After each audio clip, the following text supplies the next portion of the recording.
L'oli d'oliva.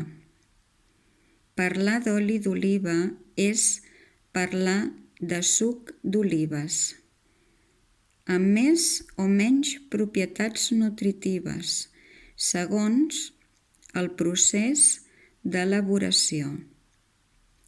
En efecte, sota el nom genèric d'oli d'oliva es troben molts tipus d'oli, des del verge extra, autèntic suc d'olives, fins a l'oli llampant, que s'ha de refinar per al consum. Conèixer els diversos tipus d'oli i com s'obtenen ens ajudarà a gaudir sàviament de totes les qualitats d'aquest producte.